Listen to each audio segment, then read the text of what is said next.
अस्सलाम वालेकुम साथियों, उम्मीद करता हूँ तमाम दोस्त खैरियत से होंगे। दोस्तों, आज तो सुबह पेशावर के जुडिशल कॉम्प्लेक्स में दुश्मनी के बिना पर एक जवान ने वकला की रूप धार कर अपने दुश्मन पर हमला किया है और दुश्मन के 2 लोगों को गोलियां मारी है। सीटीडी के एहलकार हजतुल्ला ने जो है बहादुरी का मुजाहिरा किया है और वो वहाँ पर शहीद हुए हैं। इसके साथ साथ एक पुलिस एहलकार भी शहीद हुआ है।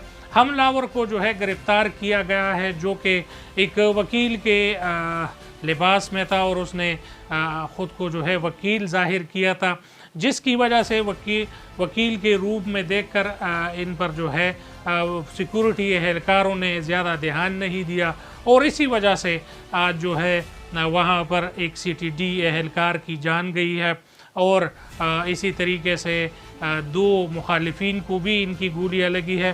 तमाम ज़ख्मियों को जो है गवर्नमेंट लीडरिंग अस्पताल मुंतकिल कर दिया गया है और पेशावर के इतने पोश इलाके में और हाई सिक्योरिटी जोन में ये अटैक होना इस बात की दलील है कि सिक्योरिटी जो है वो बहुत ज़्यादा कमज़ोर थी और इस वजह से ये वाक़या जो है सामने आया है।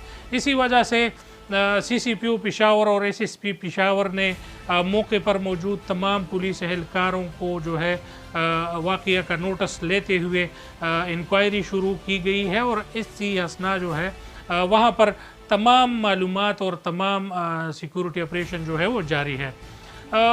वाक़ये के बाद जो है सिक्योरिटी फोर्सेस ने ऑपरेशन का आगाज़ किया है और यही लग रहा है कि इस अफसोसनाक वाक़ये के बाद जो है एक मरतबा फिर ऑपरेशन की तैयारी करनी पड़ेगी और जो भी इसमें मुलव्वस है बहुत जल्द इसको कटहरे में लाया जाए और इस पुलिस की खून को कभी भी रायगा नहीं जाएगा।